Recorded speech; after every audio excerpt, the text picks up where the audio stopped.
Well, Wow. what a day it has been. Oh no, actually what a week. I feel like last week was the week from hell, and unfortunately this week is not starting off much stronger. Well, I'm bleeding on camera. I have a sty. Oh my god, wow, we're both like injured. And you're in what? Peru. Oh, and I'm Pioneer Peru. We never do it so quickly. You're like catching. So I was like, you know what? Okay, I'm Pioneer Peru. We didn't do it last episode.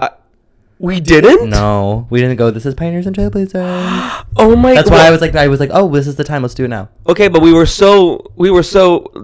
I have a sty. I have Pioneer Peru. No, start over. You're bleeding. I have a sty. And I am Pioneer Peru. And I'm Trailblazer Nick. And this is Pioneers and Trailblazers. And I literally just told Nick before we started recording that we're in different spaces, and we truly are. No, we are. And it did happen sometimes. Sometimes we're like in sync. We're like, okay, we gotta, but tonight I just came in here. I'm bleeding. He has his tie. He is like he has his tie. And now he's making fun of my English and the way it sounds. So right. You know what? The racism has been pretty apparent. And when I make clips compilation like Bob, the drag queen video, that account, they're gonna have compilation of like 7 minutes of Nick Rosenthal being racist towards Peru. It's the same clip just now over and over because it's the only time I've ever done anything. No, I'm gonna complain because I want to know what the fuck I did to deserve the week that I had last week and the week that is starting off currently. Because for those who weren't or who may know or who didn't listen to last week, I was deathly ill starting on Monday, a week ago Monday, and that sustained me. You look better. Thank you. That sustained me all the way through. This is a great color palette you're wearing right now because it really complementary tones on your. Oh my god. Okay, you're being nice to me. Definitely strange day we're in. And so then I was deathly ill up until like the end of Wednesday, and then Thursday felt better, and then Friday and then Thursday we recorded the podcast, and then if you listen to last week's episode, I had explained that over Thanksgiving I had hooked up with a friend, and then we had made I didn't say this, but we had made plans to hang out the following day on Friday and to go see a movie, plans that I had initiated, because I was like, you know what, let me just see if this has any legs to stand on besides just like having casual sex every couple of months and then seeing each other every now and again. And so I asked him out to go see a movie or whatever, saw Eileen, I loved it. I thought it was so good. Hate is a strong word, but I am not a fan of Otessa Moshfegh's writing, who's the author of Eileen, which I'm sure all of our townspeople are very aware of. No, my phone is recording is sitting on 2 Otessa Moshfegh books currently, because I have read My Year of Rest and Relaxation. I read it before everyone else did, not to brag. I had to read it my senior year of college for a class. It was required reading, and I didn't like it. I was the only person in my class that didn't like it, and then I was too afraid to speak up in the Zoom because everyone was like, "This is one of the best books I've ever read in my entire life," and I was like, "I'm sorry, I was bored out of my mind." And then I read another book from her, Death in Her Hands, over the summer, and when I finished it, it literally made me physically angry. So I didn't have high expectations going into Eileen, but out of all of the movies that my friend suggested, because he was like, "Oh, here are the movies that I would like to see, which you can pick one," and I was like, and then we can go see it, and I was like, great. So I picked Eileen. The movie's over. I loved it. I thought it was so good. I thought Miss Anne Hathaway slayed. And also it was just really well done and really haunting and really good, and I definitely recommend it. But then, so I go see this movie. And the whole time, it's very flirty, but which I have now realized is just our natural way of speaking with each other. Which happens. Some people are just naturally charming and flirty and whatever. For those who are not watching, I'm raising my hand. And as someone who is not naturally that way, anytime someone is very Yeah, I am so sorry. I have to interrupt you now because we were just talking about at work. there's someone who's going to be hired to perhaps be in what Nick thinks is his space. And so him being that he's not necessarily the most, he was literally complaining there's going to be a potential new person cohabitating with him like many establishments at work do. And the first thing that he's just like, well, I surely hope they're not going to be talking to me because I'm going to be busy watching Housewives back to back. I'm like, you are so privileged that you have a place of work that you can literally watch Eileen on demand, and then 3 episodes of The Housewives. If any coworkers talks to Nick, I saw Eileen in theaters. I'm saying you could watch it again, and then like Nick's complaining here, girl, who are you? Yes, you could work on your charm. I was just saying, I'm not a naturally flirty person. Like, if I'm going to talk to somebody, I'm not going to flirt. That's not how I operate. I only flirt if, like, we vibe, you know? Or I feel we vibe. Anyway, I digress. So the movie's over. We saw a matinee because he was like, oh, I have a workout class at, like, 4. So let's see a matinee. And I was like, okay, sure. So we saw a movie at, like, 11:30. The movie was only, like, 90 minutes. And so afterwards, the movie finishes. And as we're, like, leaving the theater, he was like, oh, do you want to go get coffee? And I was like, oh, okay. He's like, wants us to hang out. I was like, cool. So go get coffee, whatever. We get to the coffee place, chatting, whatnot. And then like 20 minutes after being there, he was like, oh, I gotta go now. I have to like go home and like change. Garbage. And I was like, okay, cool. Like, sure. Like, whatever. I understood it. Looking at the time, it did make sense that he needed to. I will say. Can I finish before you interrupt and like complain? Yes, but I already have. So anyway, I was like, why didn't you just like bring your workout clothes with you? And he was like, oh, like, yeah, I probably should have. I'm so dumb. But like, I have to go all the way back to Brooklyn to go get them. And I was like, okay, like, sure. And so then he was like, which train are you going to take? And I was like, well, I'll just take whatever you're taking because like we live in the same neighborhood and I'll just walk. Like the difference because I have nothing going on today because I have the day off. And he was like, okay. So we take the train together. We go to his neighborhood. We get off at the stop. And then I walk him to his apartment. And the whole time, again, we're having a nice conversation. It's in my mind is not, you know, it feels like it's going in like the same direction that it always kind of does, which is like very flirty and like blah, blah, blah. And so then all of a sudden we get to the corner and he goes, okay, well, this is me. And I was like, okay, great. And I give him a hug or whatever. And I was like, and he thanks me for the movie or whatever, inviting him. And I was like, thank you for coming. Which he didn't pay for. We'll wait for it. So then all of a sudden, then he turns around and after I was like, oh, thanks for coming. And he's like, okay, bye. And then just turns and then walks away from me. And I was like, wait. And then he turns around, like looks at me confused and was like, I said, do you want to hang out again? To which he responded, oh, yeah. Now, that is not the response that I was looking for. And then I was like, okay. So I obviously took that information in and then I responded accordingly. And I was like, okay, well, you have my number. So like, if you want to, feel free to reach out. And then he was like, okay. And then he had plans that evening. And I was like, well, enjoy your plans after your workout class, whatever. Have a good night. Parted ways, whatever. So then I had errands to run. So I decided to walk to the bank and then I was going to go to the grocery store. And so on the walk there, I called my sister. And then I was like telling her about like this whole experience. And I was like, is that weird? Like what he just did? And she was like, honestly, yeah, it does seem like a little bit weird for him to like react that way after like you spent this whole, you know, afternoon together or whatever. And I was like, yeah. And then I thought to myself, well, you know what? I'm not going to think about it too much. You know, like whatever. It is what it is.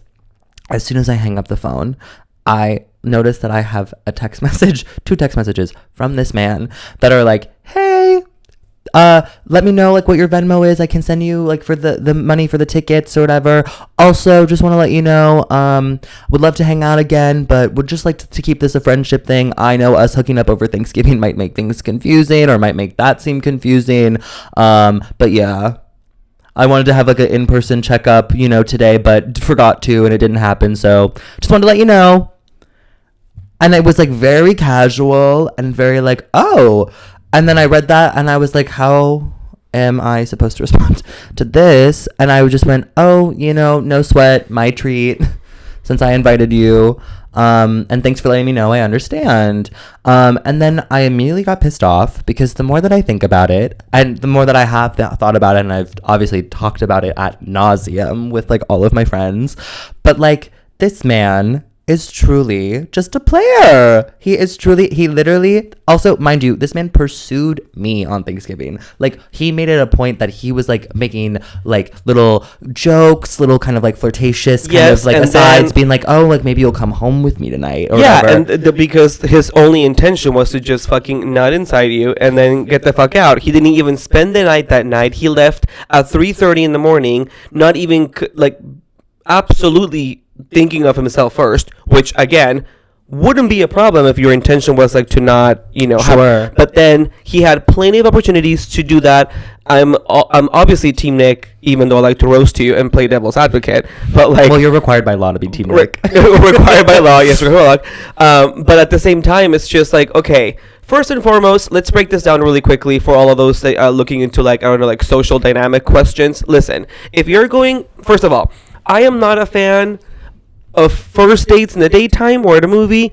You have already had like social encounters with this person, so like this. Well, and we had fully been on a date. Of course, fully been on a date, and also like fully had sex. So like the a lot of boundaries have already been, you know, blurred. And so then at that point, you're like, let's just go watch a movie. You really don't know what this movie means. Like, are we going on a date, or are we just watching a movie? Like, what's happening?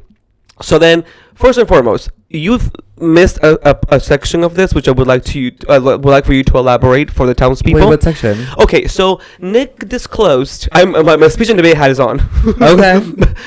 You disclosed that you had purchased the tickets ahead of time. Oh yeah. And so, as any decent person who goes out and engages with friends or lovers and friends, if a friend buys tickets for you and you don't immediately like pay them for it, and if it feels like what I would think, it's like if it feels like a transaction and it would ruin the vibe of like the date or the hangout, then obviously the person's not gonna be like, oh, let me Venmo you right now, because like it's kind of like fun and flirty to be like, okay, I just got the tickets for us, you know. And then you're like, okay, yay, I'll see you there.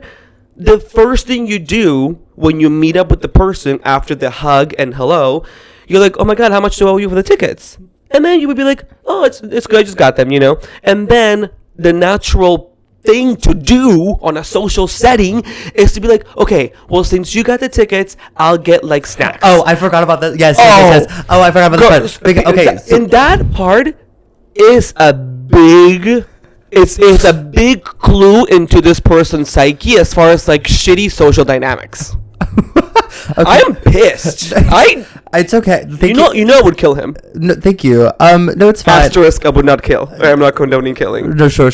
No. It's actually I forgot that. So yeah, so he showed up to the theater and we said hi, whatever. Do the whole thing where I check in. We went to Angelica, so it was like you check in with the tickets and then the concessions are downstairs, like by the theaters. So we took the escalator down or whatever, and then all of a sudden we're walking past the concession thing and he goes, "Oh, are you gonna get anything?" And I was like, "Oh, actually, let me look." And so I was like looking around or whatever, and I was like, you know what, I'll get something. So I ordered a drink and like a candy or whatever, and then I turned to him and I said, "Oh, are you gonna get anything?" And he goes, "Oh no, I'm good." And then I was like, "Oh, okay." And then, mind you, I like just got like a soft drink, like a soda, and then like a thing of Reese's Pieces. My mama, that was $12. It was $12. I know, girl. I was like, Angelica's gonna keep its doors open. Right, but they can keep their doors open because I go once a fucking week to go see a movie there. Like, they're doing just fine. And I was like, $12? And then he was like, I'm good. And then I was like, oh, okay. And then we, like, whatever, saw the movie and then whatnot. And then we went to the coffee shop, whatever, didn't offer, whatever. And that's fine. Like, honestly, like, I don't care. There have been plenty of times. There have been plenty of times, though, I will say, like, that first didn't set off any red flags for me, because there have been plenty of times where that man has, like, covered, like, things for me, where, like, ordered an Uber, and, like, we take an Uber back together, and then I'm like, oh, what's your Venmo? And he's like, oh, don't worry about it, it's all good. And I was like, okay, cool. Or there have been times, like, when we went on our date back in June, like, he paid for, like, the drinks and, like, got us, like, food or whatever, and then, like, I also didn't ask. I wasn't like, oh, like, let me Venmo you or whatever. Well, we talked about that on a previous episode, whatever. But he, like, didn't ask and, like, whatever. I was like, okay, so he's paying. So my first thought for, like, the ticket and stuff was like, well, I'm paying it back because obviously, like, he's covered all these things for me, you know, because at the time I had viewed it through a lens of, oh, it's because he likes me, so he's covering these things because, like, he's like, oh, don't worry about it. Like, I like you. Like, don't even think about it. No, I mean maybe that was what it was at the time, but now it has vastly changed. And then yeah. Well, then the second part of that is, okay, if you're going on a date or hanging out with somebody that you like or in whatever purpose, this person said, I have a workout class at 4:30. We're having a movie at 11:30 in the morning. Then the commute for those who are not from New York City, like from Nolita or like NoHo, which is where Angelica is, back to where Nick is at least 30 minutes commute, if not longer, if you're catching the like local. Sure. So this person would rather go back home and waste an hour and a half when they were already in the area of their gym. This person could have brought their gym clothes with them and then spend more time on like a little catch-up coffee post-movie to then just go on this. Well, then that was probably what the plan was. This was initially to make sure that they had an out to get to go home. And so at that point you're like, oh, because like you're going into this coffee hangout and then 20 minutes pass and this person's like, okay, I gotta go. You're like, oh, at that point I would have been like, oh, this person's not into it. Sure. Well, and then I was like, well, I mean, and I got that vibe. Did you get coffee there? Yeah, I bought coffee. Did he even offer to get coffee there? He bought his own. Trash, absolute trash. That is garbage behavior. Clipping this for socials. If somebody fucking gets something before like a round, it is only natural to even for you to offer the next thing. So you got the tickets, you got the snacks to the movie. He said no on snacks, knowing full well that he owed you for the movie, because what, mama, the first text he sent you, the first thing it said, what's your Venmo? So he was fully aware that you paid for the tickets from the moment fucking Eileen started to the moment Eileen finished. And so then to go to the coffee thing and not even be like, let me get your coffee, you know, especially if you're both getting coffees. It's like he skipped on coffee too. Well, he got a croissant. He didn't get a coffee. Of course, great. I got a croissant. Nick, what do you want? Great, I got it. You got the movie tickets. Absolute garbage. Tina. Boots. And then to make matters worse, I went home, and so this whole week, I have been so excited because I have chicken. I had chicken in my fridge that I had bought from the grocery store, and I had. Wow! You don't say. I thank you, and I was waiting because I was sick all week, and I have a butter chicken like spice mix that I was gonna use to like marinate the chicken and make butter chicken and rice because I was like really excited. Padma, okay, yeah. Padma Lakshmi. No, I was like really excited about it. I was really excited about it. I was so excited, and so then afterwards, so mind you, I got this text. I went to the bank. I picked up my rent check, which was also sad because I was like, oh, girl, there goes all my money this week. And then I went to the grocery store and I had to pick up like a couple of extra like ingredients because it was just a spice mix, and then it's like you also need to get heavy cream, and you also need lemon, and you also need tomatoes and like whatever. And I was like, girl, I ended up spending like almost $20 on additional groceries. And then I come home and I'm mad and I'm pissed off, whatever, and I was like, I'm gonna make me my butter chicken. The chicken has to marinate for an hour to 3 hours. And so I was like, I knew that and I planned ahead, and so I did all the stuff that I was supposed to do, and I got on a phone call as I was preparing, and then I realized after I had the chicken marinating for an hour that I had prepared it wrong. How so? So it requires the recipe. Because it's butter chicken, it requires like a full cup of butter, and then also like heavy cream, and then whatever. Those are only supposed to be added within the last 5 minutes of cooking. Right. I thought the butter, I had misread the directions. I thought the butter and the heavy cream were all added at once, and they were supposed to be marinating in that, and the chicken was supposed to be marinating in that for the 3 hours. So then, an hour and a half into it marinating, I was like, oh, I fucked up. And then I was like, well, maybe it'll still work. Maybe it'll still be good. I cooked it. It wasn't good. It started to separate. Exactly. It was really, the sauce was separating. It was not good. And I was really trying to, I was like, you know what? I'm going to suffer through this because it's a lot of chicken. It's a lot of rice. I got to eat it because I spent money on it.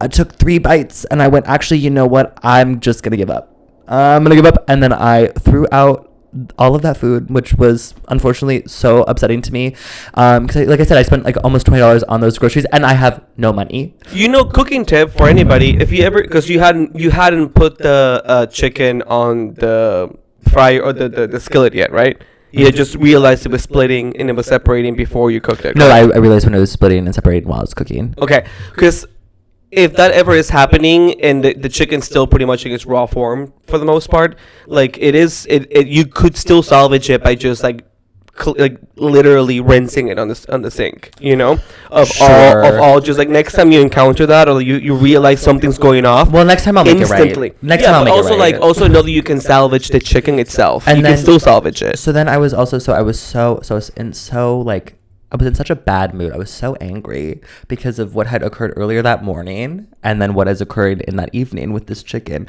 I said, fuck everything.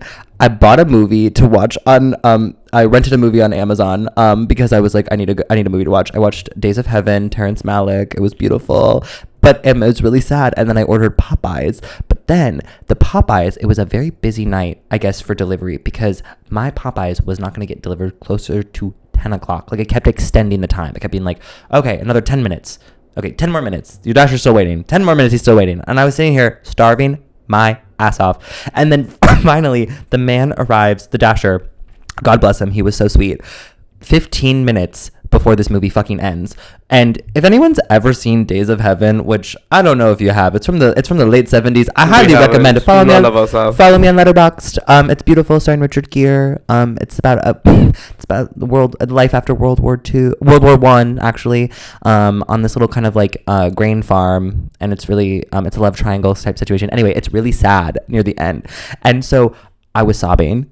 I was full on sobbing. And of course, how my apartment works is like the buzzer. Like if someone buzzes my apartment, I have to go down to the front door of the building to let them in because it doesn't work. Like there's no way for me to unlock the front door from my apartment. So I had to run downstairs. Mind you, I am sobbing. And I opened the door and the door dasher is like, I'm so sorry. I waited for 40 minutes in the lobby. And he sees me and stops immediately, and his eyes widen when he sees that I'm like sobbing, and he was like, oh, and I was like, thank you so much, have a good night. And I like was trying to keep it together as I grabbed the Popeyes, and he was like, okay, you too now. And then he left, and then I wrote a lovely review about him on DoorDash because I thought he was so sweet. And then I finished the movie, sobbed my eyes out, ate my Popeyes, and then went to bed. Wow. Well, I had a vastly different weekend. That was just my Friday, and then Saturday was Saturday. Okay, wait. Friday. Oh no, Friday. That was because you. I typically don't see unless we're like have plans to hang out, which I mean it's often. But like the past few Fridays and Saturdays, we haven't seen each other. Because like you're busy with like a fake date or something. Right. I'm busy being manipulated and gaslit. Yeah, gaslit. Although, P.S. by the way, talking about manipulation really quickly and talking about movies. I did start seeing the Twin Flames documentary. Unfortunately, after the first episode, I was like, "You all are idiots." Well, that's like but that's the thing. It's like they're preying on people who are emotionally vulnerable, and that's the only reason you would allow yourself to be in that position in the first place. I understand, but the thing is, like, here's a thing about me: nobody could ever convince me, or because my emotional. I would never be in a place where I'm that vulnerable, and the way I was raised by my mom, my Latin mom, who was just like, get over yourself. Sure. Like, I could never get manipulated, especially when it starts to come about money.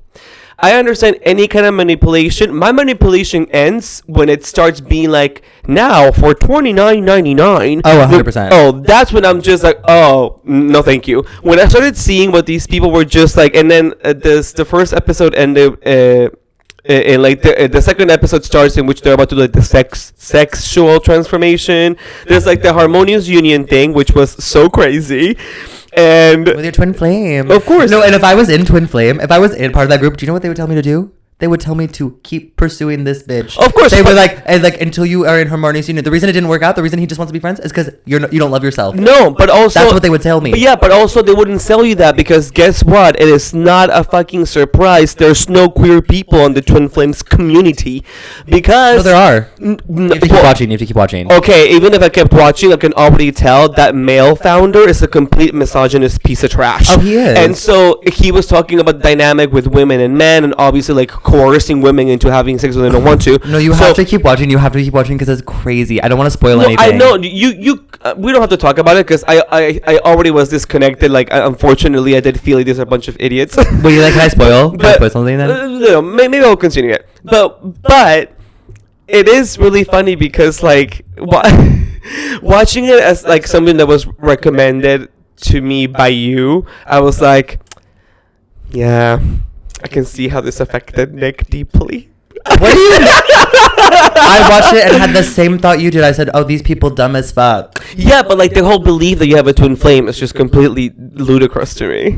You don't believe in soulmates? I don't believe in soulmates, no. Really? I think it's a whole bunch of horseshit. There's millions of people on Earth. You're telling me one person who may as well be living in Albania and maybe, as they say, like 30 years older than me. Like, there's absolutely no way in which, like, out of the billions of people in this planet, there's gonna be one person that's meant for me. If that's the case, then we all might as well just fucking like end it because. No, but you don't believe in like. I believe in having multiple like soulmates. I feel like you can have like friendship soulmates. You don't believe in friendship soulmates? I just don't believe in soulmates in general because like have you ever met somebody and like clicked with them in a way or felt like really? I just feel like human beings are far too complex for there to not be any sort of like soulmates implies that everything is cohesive and everything fits perfectly and everything's just like I don't think that's what that means. It literally means that. No, that means just like I think soulmate just means that like that is the person that like you are destined or like you're destined to be in each other's lives as but in some sort of capacity. But then soulmates also implies doesn't mean just because you're soulmates doesn't mean that there isn't a lack of like need to work on the relationship. Yeah, in but terms also of, like there won't be struggle or there won't be. The base of soulmates is the longevity of it all. And I was actually just discussing this with another friend. It's just like, you know, soulmates, the perfect partner, like everything's based on this idea that you're going to meet one person for the rest of your life. And anything that is beyond you two dying while still married and while still together is not successful. Does that make sense? So like, the only successful relationships, according to people who believe in soulmates or like having one partner, is like there's no partnership or relationship that is successful unless you two die while still being married to each other and like not having done anything else with anybody else. Like, I believe that you can marry somebody for 3 years and have that person be the person you were meant to be for that time, and then if it doesn't work out, then you just get divorced and then you just go ahead and continue your life. That's what I'm saying. I think we both agree. It's just like I think your view of it is a little bit more like soulmate means that it has to be forever. I don't think that's the case. I think like you can have multiple soulmates within your life. Or like I think about like the longevity or the long relationships that I have in my life. Like I have so many friends that I'm like, oh, those are like my soulmates. Like those people, like they will be in my life forever no matter what. Like I can count on like my hand, like obviously none of them are romantic, but like all of them. We know. Yeah, I know. Maybe because there's only one. we haven't found him yet. No, but like I think of like my best friend, like I can think of two friends. Like one my best friend from high school, Lexi. She and I like we can go long stretches of time in which that we don't speak with each other and like we're not. We have no idea what's going on in each other's lives and whatnot. But then when we do speak or when we do like are in each other's presence, like I'm gonna be going home for Christmas and I literally just texted her and I was like, hey, these are the dates that I'm home, like when do you want to hang out? And it's like as if no time has passed. It's as if everything has like nothing has happened. Like there's been no space in between like the time from which the last time I saw her versus now. It feels like everything, like it just feels so comfortable and so easy. And that doesn't mean that we don't have problems within our relationship. Like we've definitely had times where we've had to like work through different problems and like communication things and like things that I did that she didn't like or things that she said that I didn't like or whatever. And I can think of like one of my best friends from college, Gabby. Like I lived with her for like 3 years, and like from the first time that I met her, I was like, oh, and this is the girl where I was like, she was the friend who was like, oh, I'm so glad we're friends now, and I was like, bitch, we've been friends, and she was like, no, but I attach really easily, but like her and I, it's like the same thing where like we don't have to speak for like a long period of time, but like neither of us feel like that has any sort of like weight or meaning on the relationship. Like we will see each other, and as soon as we see each other, it's like as if, again, no time has passed, and it just feels, I don't know. It's just a feeling that I have with those are two specific examples where it's like, no matter where we are in our lives, no matter what we're doing, no matter what has gone on, no matter how much time has passed since the last time I saw them, I know that person, if I were to ever need them, I could just give them a call and they'll drop everything they're doing and they'll, whatever. And the same thing goes for them. If they needed me for anything, I could not. What if I didn't talk to them for like 10 years or something, and they were like, "Oh my God, I'm in trouble. Can you help me?"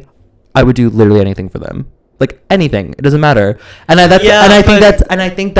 think that is just a testament to, first of all, one, how strong our relationships are with each other. But I also think there are plenty of friends that I'm really, really close to that I wouldn't say the same thing about. Where it's like, oh, like if you were to leave my life tomorrow, I don't think if I were to run into you 10 years from now, it would be the same. Like, I don't think things would certainly change, like it would feel different. We wouldn't have the same sort of relationship that we've always had, versus like these other friends that I have that I'm like, referencing.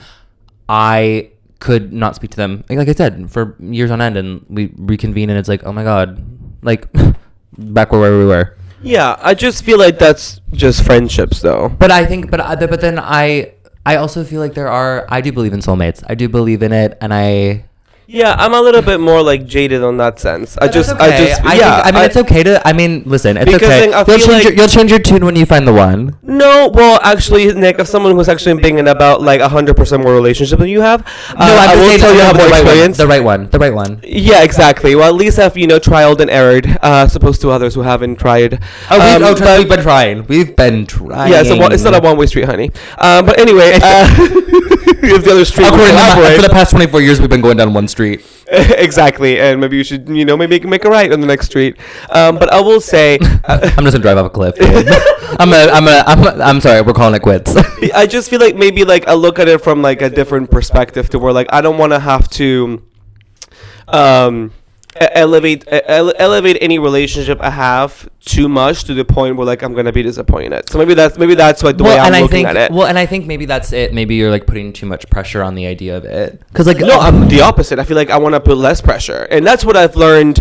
Listen, I live with somebody who I thought was my roommate. We moved in together. We had a fucking home together, and then that person who I thought was gonna be the one, like, to always be there for me, to like do whatever, ended up breaking up with me in the middle of the street in fucking Ridgewood on his bike, and then told me I had to move out that night. So let me tell you, as somebody who thought they had a soulmate, and almost quite frankly speaking, somebody that like basically created a divide in my family for a good 6 to 9 months, because I was living with this person and my family did not agree, and I thought they were the fucking person for me, and I was like, I'm gonna live with that man because he takes care of me, he is the love of my life, and you're gonna tell me otherwise. That's the person who, like, after 3 years of tumultuous relationship, ended up dumping me outside of the fucking train station in Ridgewood.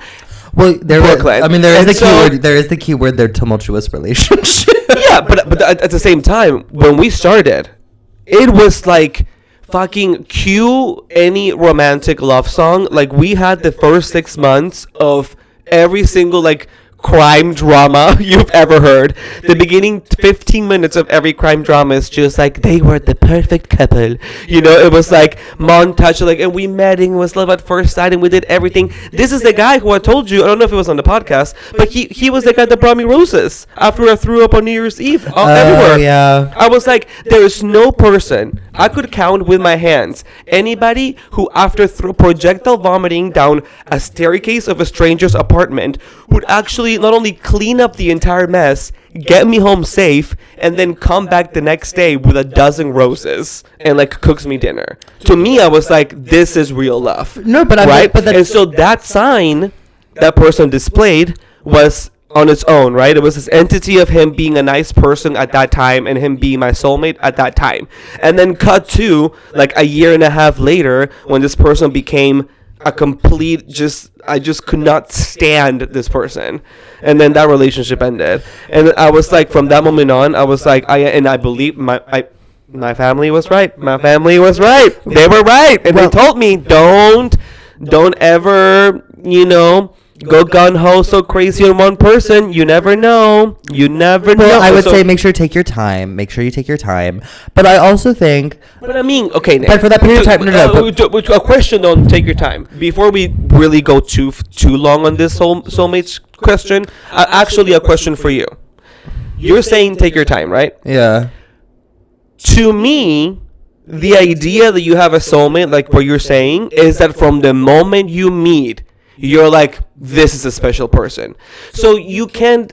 How do you explain that? It's like you're telling me, well, you gotta take your time. Well, the whole idea of having a soulmate is that, like, from the relationship. Even with a friendship. You can, I just in general, I think you can recognize when you see a person and be like, oh, this person is special, and be like, oh, this person was. No, and that's what I'm saying. 6 months of my life. Well, and that's what I'm saying. That person was your soulmate for 6 months of your life. You know what I mean? No. Like, now I just know that was just a person that, like, I had a strong connection with for that time, and then it just kind of... But if you were both really in love with each other, I think that is something to say, like, I have yet to experience that where I have had those feelings reciprocated. So, but I have come across people where, yes, they liked me, but it was like up to a certain degree. But I can recognize that person did elicit a certain sort of feeling within myself that was different than other people that I've encountered, in terms of like, oh, this person is significant in some sort of regard, whether it's because it's a learning lesson. I think soulmates, and oftentimes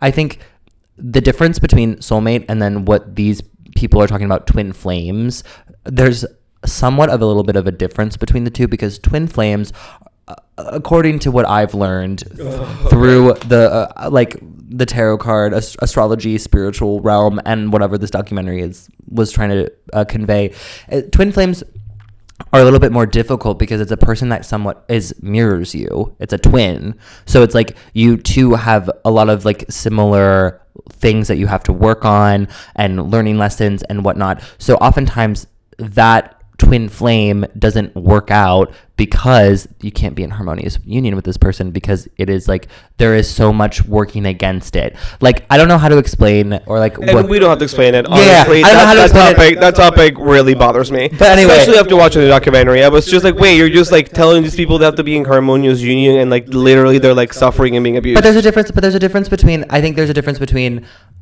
recognizing that someone is important and will have a significant impact on your life. Like, I think there have been plenty of times where there have been people where I have encountered them, and from the first moment that I met them, I was like, oh, this person is gonna have some sort of effect on my life. I don't necessarily know what that is and like what that will entail, but it just feels different. And sure enough, those have all happened. And like, yes, that person and I are no longer maybe in communication, or like our relationship is not the same that it used to be, but I learned something about myself from that experience.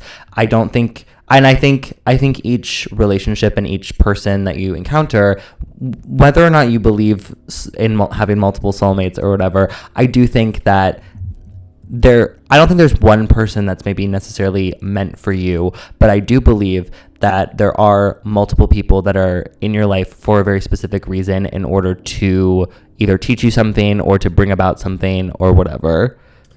Wow.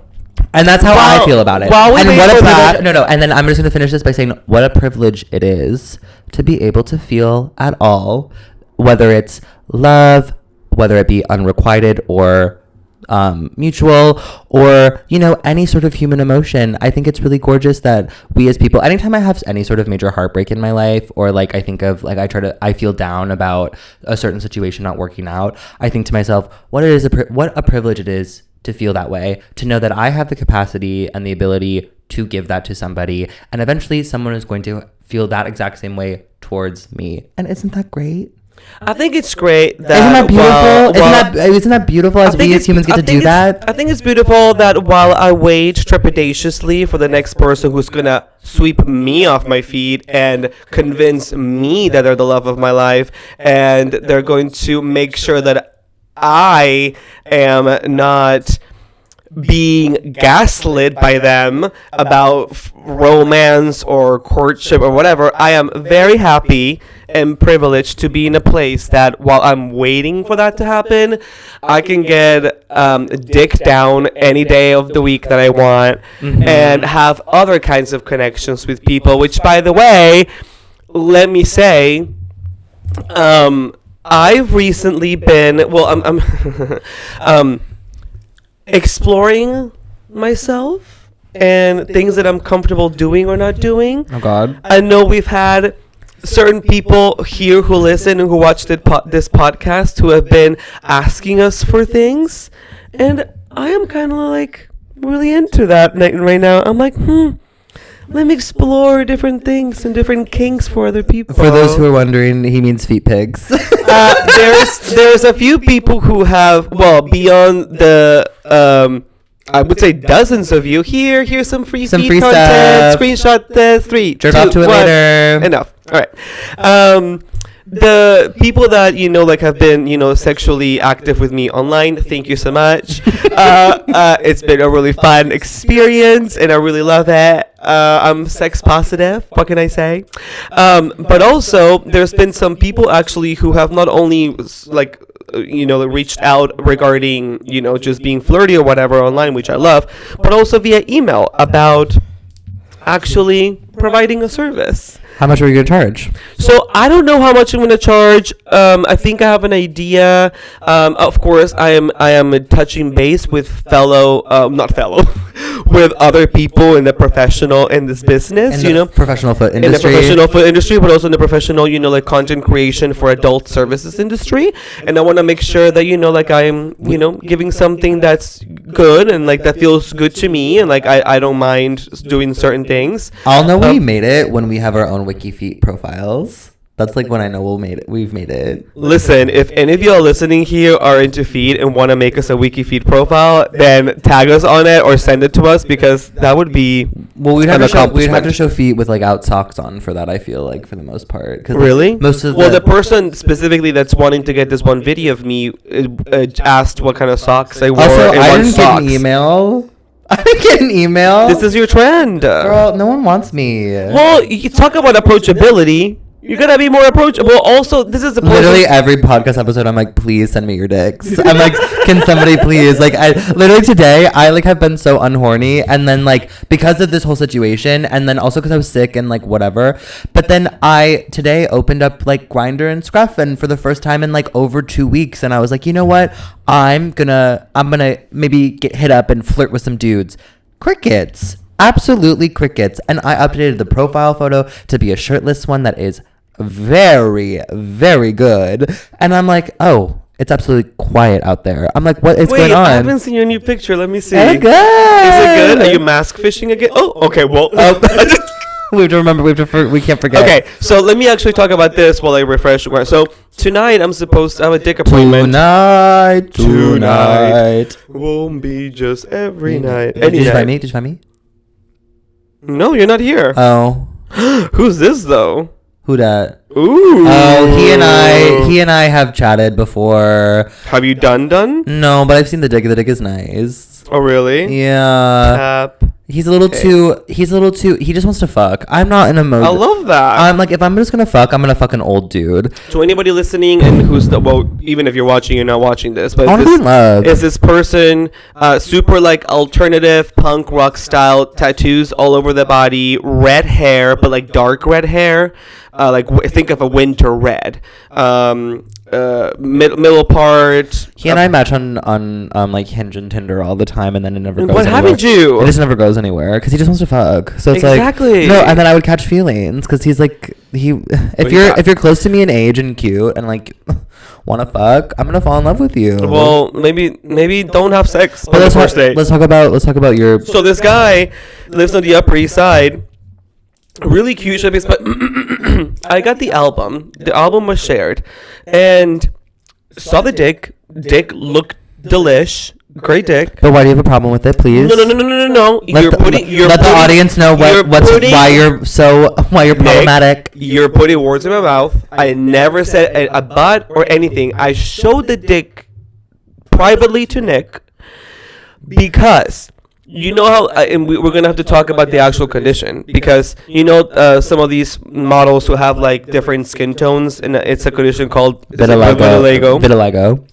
I didn't know that you could have it like only on one specific part of your skin. Like I know from some of the few supermodels that I'm aware of that it's like an all, it's in your entire skin and your entire body. Well, this person's dick, he has vitiligo dick. Title of them. Vitiligo dick.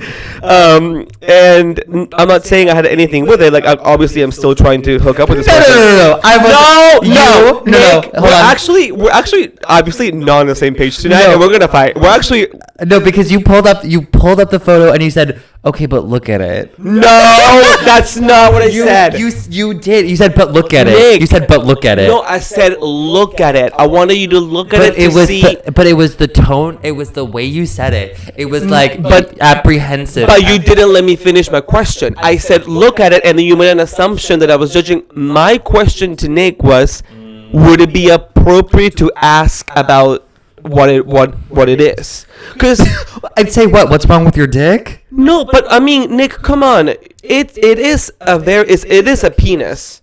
Like, what about it? It's gonna go inside me and it's gonna go in my mouth. Like, I don't think it's inappropriate to be like, hey, may I just ask, like, do you have? I don't want to ask, do you have vitiligo? But like, it's like, is that something that I should know about ahead of time before we do something? It's not like it's a disease that you can catch, mama. But the thing is, like, you're generalizing the idea that we're just assuming it's vitiligo. What if it's something else? I'm not a fucking skin doctor. I don't know. I've never fucked anyone with a vitiligo dick. Have you never come across like dicks that look like that like have different like skin tones and different coloration? I've seen discoloration from like you can tell from like the shaft, especially if they're like uncut. You can tell the discoloration from like the top third and the bottom 2/3. It's like a little line. You'll know what we're talking about. Like it looks lighter on the top than it does on the bottom. Like we've seen that, and I feel like that comes from.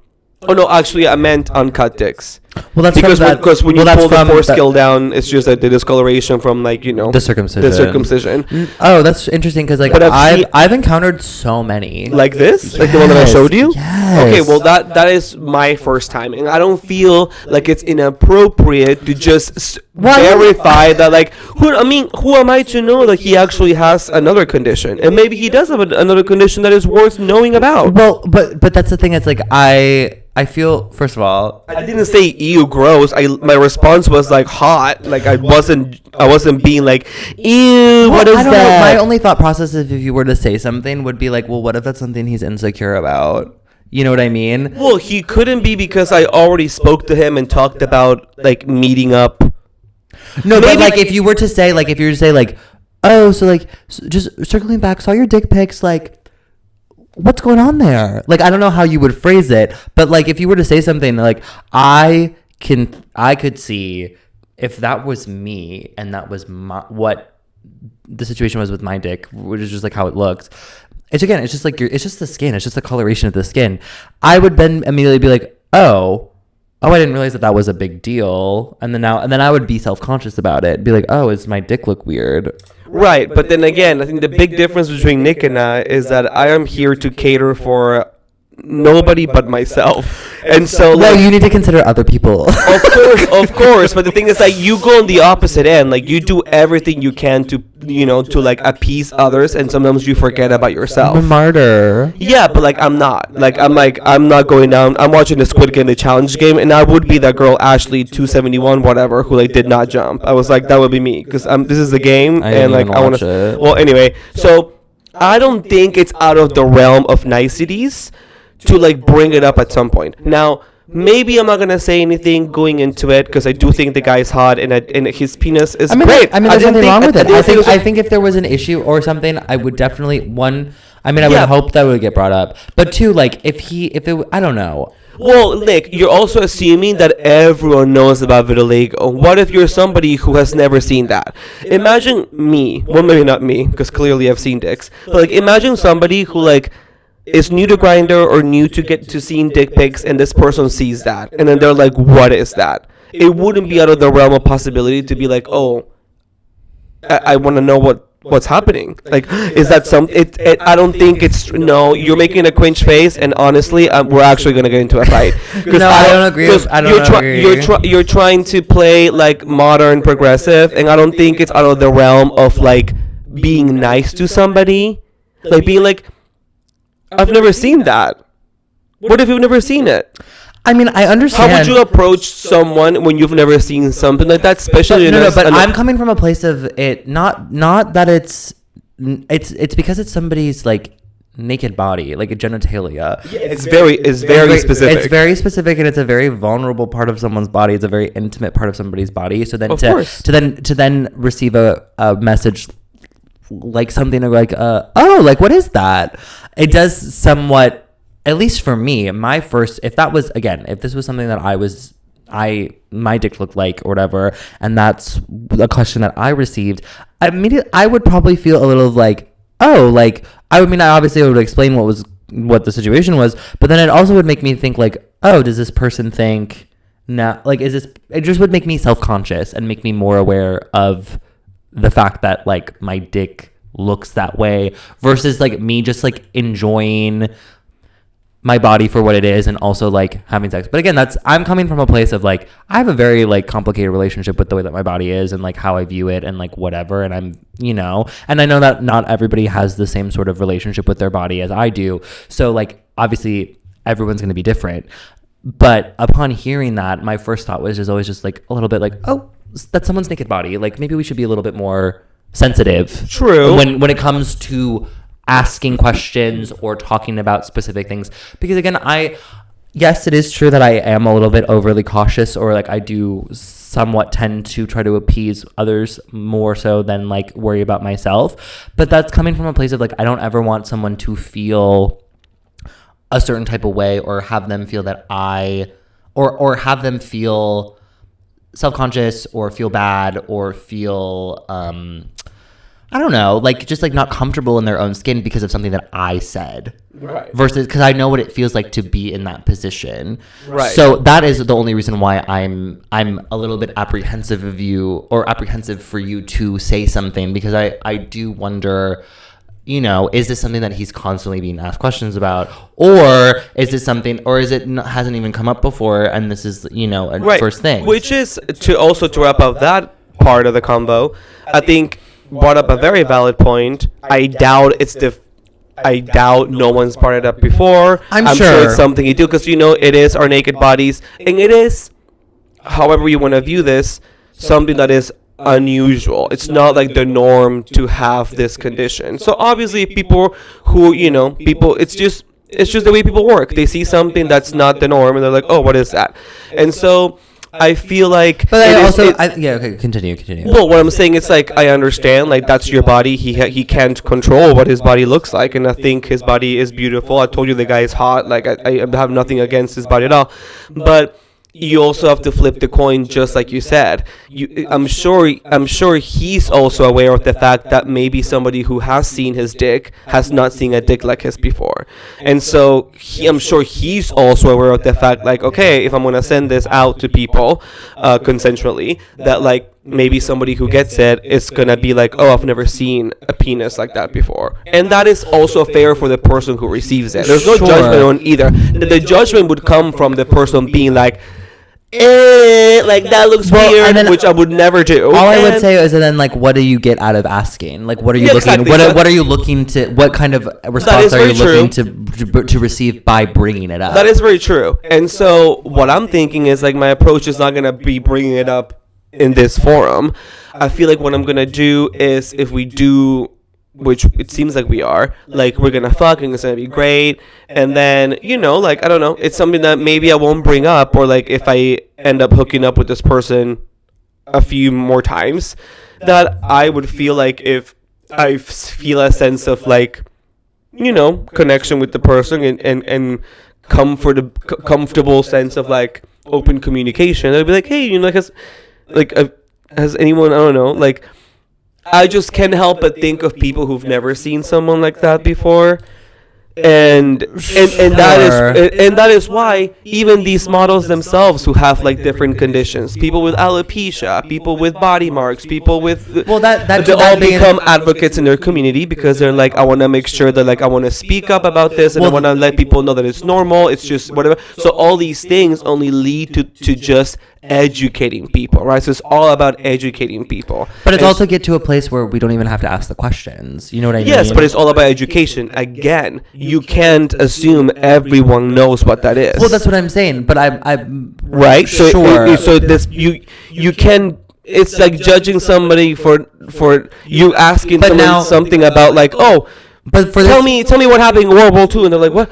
And they're like, sure, I guess in this particular situation, like having seen it, then me seeing that, and I was like, oh, that's vitiligo, obviously, and then so now, so you know what I mean? So now, like, it's like, yes, you've seen the dick pic, and then now it's like, oh, you have an idea of what it could be. And obviously, it's not confirmed, but like, I think you're thinking about like the people who don't know anything. They've never seen anything, but it's like, but you do know. You know what I mean? You know what I mean? Like, you've been made aware of what I didn't know that it could happen there, and I am saying that point blank here. Well, now you do.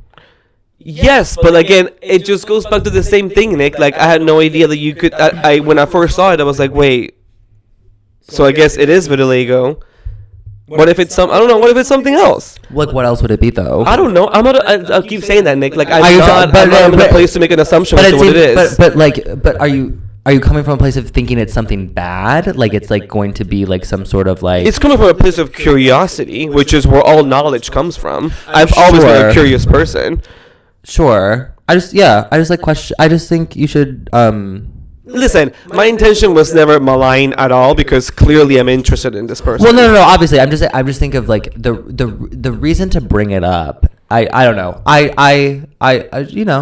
We operate very differently in the way that we interact with other people. I'm the person who literally reaches out to sex workers being like, hey, do you want to sex work me? Yeah. I fully go on dates with people who are not interested in dating me. So. And I guess ultimately, like, I live a life with no censorship, and I feel like that's going to be my biggest attribute because, like, sweetie. No, in general, it will be because, like, Bianca Del Rio says, like, you can't cancel the uncancelable because I've been uncensored for my entire life online. So nobody is ever gonna be able to say like, oh, this person's, because I've always said things that are on my mind, and I'm not gonna start just backtracking now and like policing my commentary just to like appease a few trolls. Listen, from that one video I got on the ether of fucking the algorithm of Instagram, there's been some trolls on that video. Oh. You know what they were reading us to fail for using the term dolls?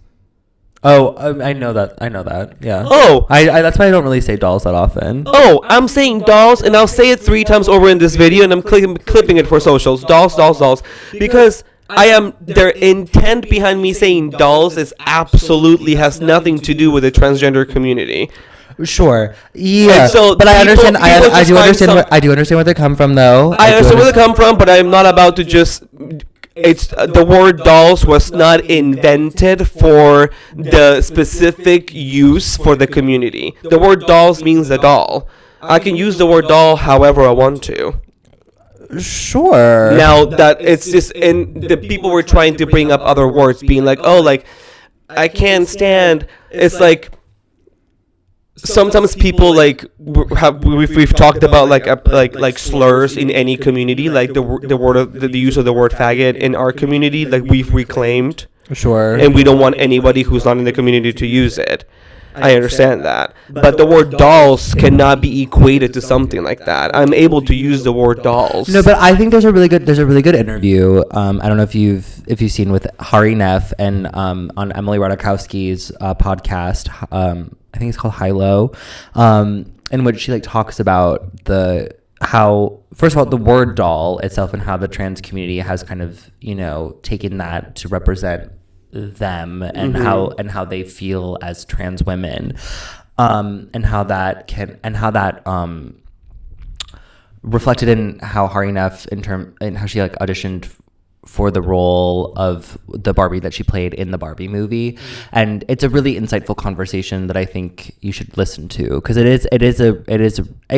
see both sides. I understand you wanting to be like, you know, the dolls, like, ugh, it's just a word, ugh. But I also think it is like, there is so much meaning to that community too, that they hold on to that word. And so I can understand hearing a cisgender man, a gay man, use it in a way that they have used, you know, for quite some time. And yes, like, again, like, it's a word, it's language is fluid, and it has been used, you know, it's been taken and changed and used by different groups, various groups, for, you know, centuries and whatever. But I do think it is a really insightful conversation to just understand where the trans community lies in terms of like their view of the word and like how they reference themselves. Yeah, again, and that's also putting the transgender community under a monolith, because I know transgender people who use the word dolls with their gay friends. Sure, and like, and again, so that's why there should be an openness of discussion with how you're addressing things online. You can't just take an online video of somebody just being funny with their friend, being like, oh, this person's intention was to completely offend the transgender community. Well, and I think I was talking about sex workers. Okay, well, and I think, but again, I think before we get too angry, I think it also is important to understand that, like, again, certain individuals online do not speak for an entire community. Absolutely. So I agree. So I think we just have to, I think it's also just, as long as you feel comfortable and the people that you've around, you know, like the trans people that you communicate with, and, you know, use dolls with you and, you know, you with them, that's fine. As long, I mean, if everybody's fine, and unless someone has actually stated to you in person, I don't like it. I don't like that. That makes me uncomfortable. Yes. Then fine. Then great. I just think, but I also think it's also great to kind of just understand the wider scope of why that word is important to the community, just in general. And also how social media affects everything, because like you're saying, one thing is be like, you know, you're like, hey, you know, if like whoever your community is, however you want to accept communication within your community is your prerogative. And if everyone feels happy and safe in that space, then you've succeeded, you know? Yeah. But social media and content has made it very difficult to separate how you behave within your community on a daily basis in your real life outside of videos. Sure. Because again, like, these people are some people are assuming that videos, that like 46 seconds video encompasses how I communicate and view a community and how I view. Well, that's something I think you. Well, and so that is just we can help that. Well, no, that's something I think you just have to kind of get over or just ignore. Absolutely. And not pay attention to. My favorite thing has been responding to, you know, generate engagement. I've responded literally to every single comment on that video. That is, you have too much time on your hands. No, I dedicate like a good 30 minutes here and there, like just to respond and generate. I mean, it worked. I don't do that. I only will if I ever post a video online, which is like on TikTok usually, and every couple of weeks, which is like rare. I will only respond to like a couple of comments, even that, because it's just like, I don't know. They're especially like hate comments too. Like, I understand where you're coming from. They're my favorite. Like wanting to be funny and stuff. But I'm at a place now where I think it's because I've been doing, I hate this phrase, but like content creation. Don't own it, Nick. No, I think it's dumb. I unfortunately we have differences of opinion on this. I think referring to like everything that we do, or like things that are on like streaming services and blah blah blah, as like content, takes away the artistic value of the work itself. Yeah, but sometimes it becomes posting a funny video. It's not meant to be like elevated into higher artistic ground. Sure, but I would like to think that a lot of my work online is, there's artistic merit to it and integrity, because it is like, there are story time. I mean, for the most part, there are story times, but like I spend a lot of time writing those, and by writing I mean they actually happen to me, but like writing them out to be, and like the jokes that are intercut in between, and like blah blah blah blah, and like rehearse them so they all flow and it's all in one take and all that kind of stuff. So like there is like merit to that.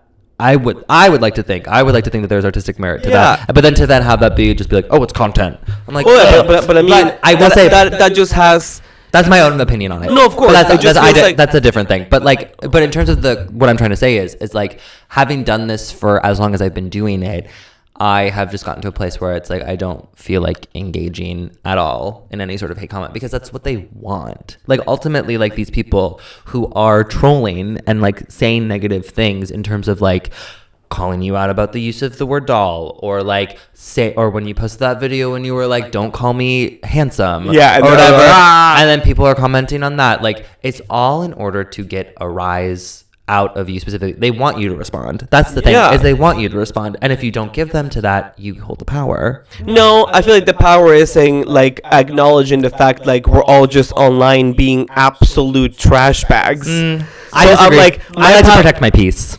No, yeah, but I mean, my piece isn't just like continuing to say whatever the fuck I want.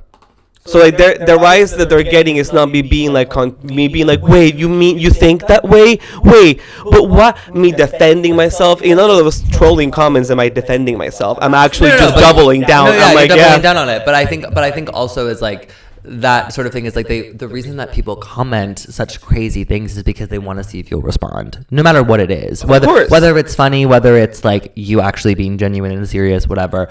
And ultimately it's like, why give those types of people the time of day? Because it generates engagement. Well, see, and that's where we differ. That's where we differ. It's like, I don't care about that. It's I'm like, you just are trying to start a fight with me, or like you're trying to get me to respond, and I'm like, I don't want to give that to you because guess what? You don't deserve it. You don't deserve my time. You don't deserve my energy.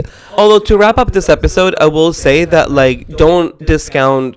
I mean, that's not going to change your opinion, but like the way I view content creation, I feel like it is kind of like a psychology, and like, you know, like the way that social media has grown.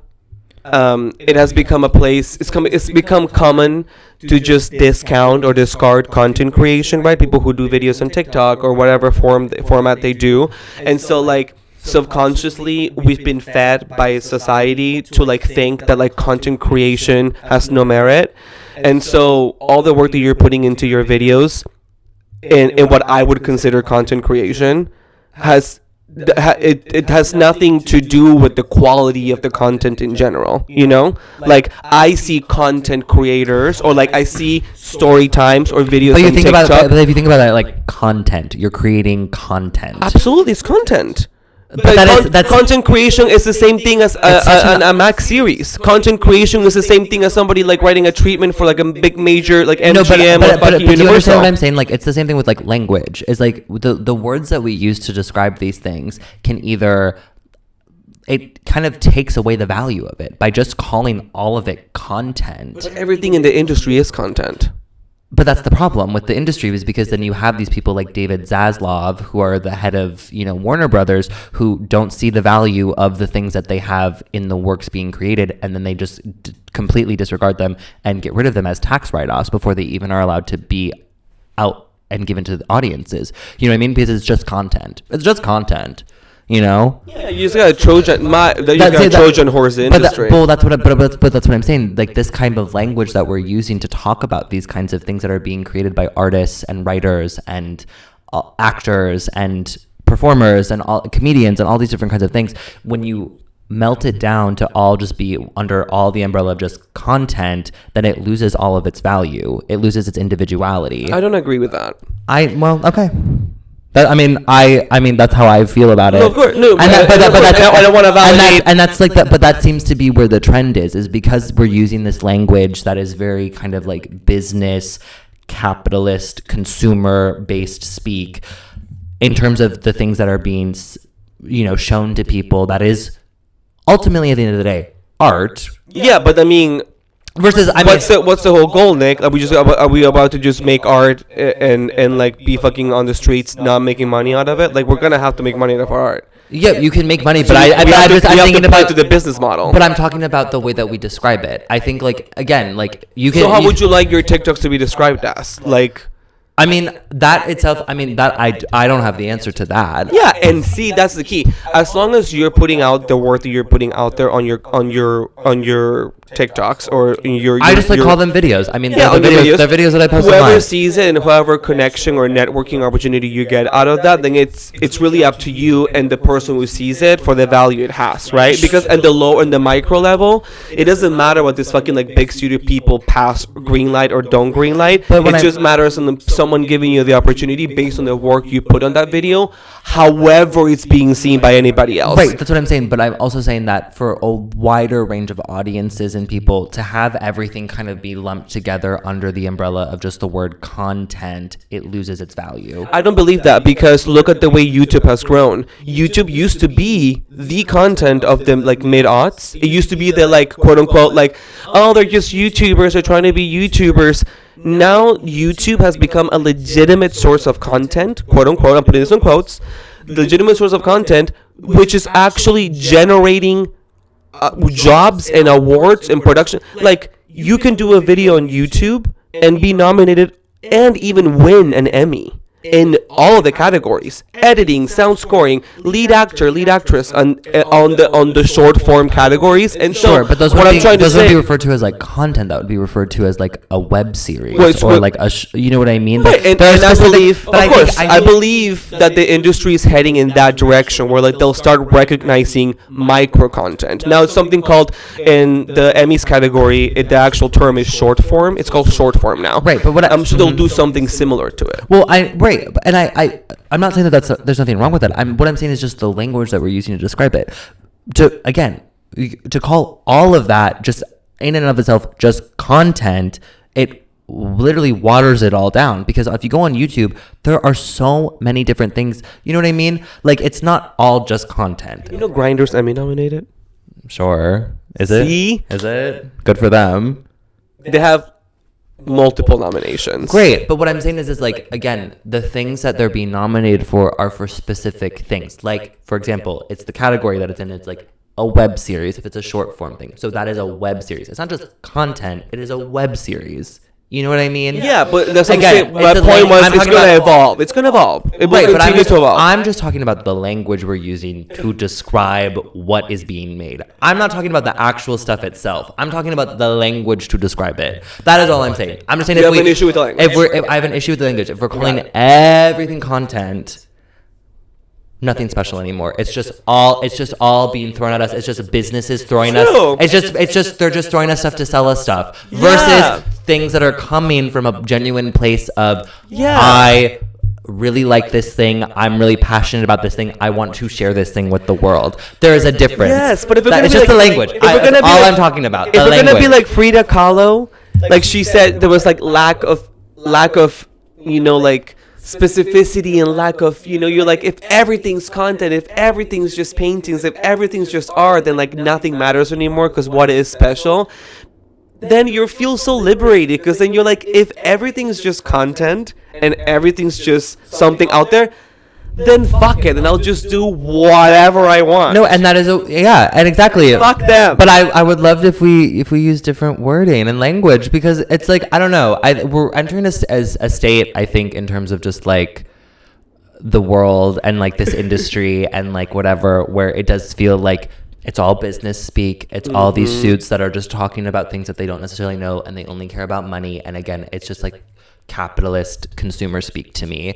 And anytime I hear that, I'm just like, I roll my eyes and I'm like, okay. Every time I hear that, I'm like, I need to get in that room. No, you see dollar signs in your eyes. Nope, not only that, I see that, but from the end game of like being one of the people in that room making those decisions. Even if I'm playing into the capitalist game, my goal is to be a queer brown immigrant in that space making those decisions. Sure. So I want to change the people who are actually making those decisions. Whether you agree with capitalism or not, whether you want to play into that, I'm saying I want to play into that. I'll play into it into whoever's choice it is to not play into that, I also see that as valuable. Sure, and I'll play into it to a certain extent, obviously, because like I obviously want to work in this. Obviously, I want to yeah, work in this it's industry, right. and like I want to be a writer, and I want to be an actor, and like be in the things that I make and write.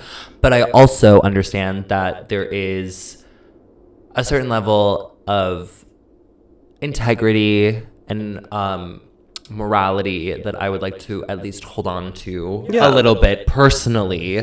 That that I think is a little bit concerning to see where sometimes where this industry is headed. And then there'll be other moments where I'm like, oh, everything's going to be fine. Everything's going to be great. And then there are certain moments where it's like, okay, actually, are we going to be okay? Is everything going to be fine? Am I going to be able to make it work?